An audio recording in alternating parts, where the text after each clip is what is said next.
ാണ് കേരളത്തിന് എയിംസ് പ്രഖ്യാപിക്കുന്നത് എന്തുകൊണ്ട് വൈകുന്നു എന്ന് കേന്ദ്രത്തോട് ഹൈക്കോടതി.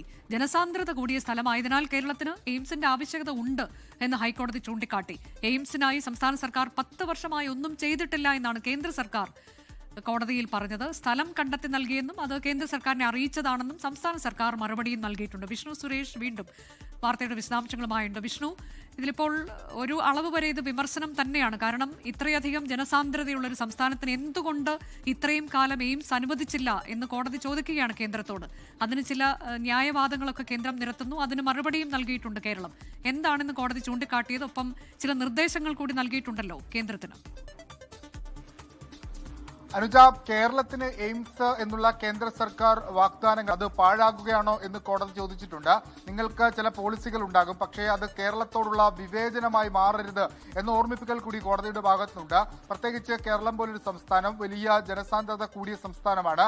കേരളത്തിന് നിലവിൽ എയിംസിന്റെ ആവശ്യകതയുണ്ട് എന്ന നിലപാടാണ് കോടതി സ്വീകരിക്കുന്നത്. പക്ഷേ എന്തുകൊണ്ടാണ് ഇത് വൈകുന്നത് എന്ന് കോടതി ചോദിച്ചു. അതിന് കേന്ദ്ര സർക്കാർ നൽകിയ അഫിഡവിറ്റിൽ വ്യക്തമാക്കുന്നത് 22 എയിംസുകളാണ് കഴിഞ്ഞ നാളുകളിലൊക്കെ അനുവദിച്ചത്. അതിൽ 18 എണ്ണത്തിന്റെ പണി പൂർത്തിയായി, 4 എണ്ണത്തിന്റെ പണി പുരോഗമിച്ചുകൊണ്ടിരിക്കുകയാണ്. നിലവിൽ പുതുതായി പ്രഖ്യാപിച്ചിട്ടുള്ള എയിംസുകൾക്കാണ് കൂടുതൽ പ്രാധാന്യം നൽകുന്നത്.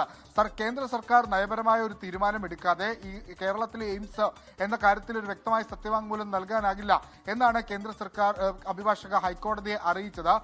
സംസ്ഥാന സർക്കാരിനും കേന്ദ്ര സർക്കാരിന്റെ ഭാഗത്തുനിന്ന് ചില ആരോപണങ്ങൾ നേരിടേണ്ടി വന്നു. 2016 ഈ പദ്ധതി മുന്നോട്ട് വെക്കുന്നത്. പക്ഷേ അതിനുശേഷം 10 വർഷം ഇപ്പുറവും സംസ്ഥാന സർക്കാരിന്റെ ഭാഗത്ത് കാര്യമായ ഇടപെടൽ ഉണ്ടായിട്ടില്ല എന്നാണ് കേന്ദ്ര സർക്കാർ വിമർശനമായി ഉന്നയിച്ചത്. പക്ഷേ അതിനെ സംസ്ഥാന സർക്കാർ പൂർണ്ണമായും തള്ളി. കൃത്യമായി സ്ഥലം ഏറ്റെടുത്തിരുന്നു. സ്ഥലം കണ്ടെത്തിയ കാര്യം കേന്ദ്ര സർക്കാരിനെ അറിയിച്ചു. മുഖ്യമന്ത്രി അടക്കമുള്ള ആളുകൾ നിരവധി തവണ കത്തയച്ചു. പക്ഷേ അതിലൊന്നും ഒരു മറുപടിയോ തൃപ്തികരമായ ഇടപെടലോ കേന്ദ്രത്തിന്റെ ഭാഗത്ത് ഉണ്ടായിരുന്നില്ല എന്ന സംസ്ഥാന സർക്കാർ വ്യക്തമാക്കി.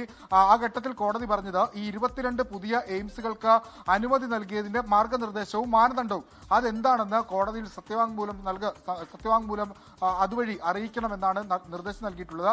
2 ആഴ്ചയ്ക്ക് ശേഷം ഈ ഹർജി വീണ്ടും പരിഗണിക്കും. അനുജ, ലോകത്തെവിടെയായാലും ഏത് സമയത്തും 24 വാർത്തകളും ഓഗ്മെന്റഡ് റിയാലിറ്റി പാക്കേജുകളും എക്സ്പ്ലെയിനറുകളും വിശദമായി കാണാൻ ഞങ്ങളുടെ യൂട്യൂബ് ചാനൽ നിങ്ങൾക്ക് സബ്സ്ക്രൈബ് ചെയ്യാം.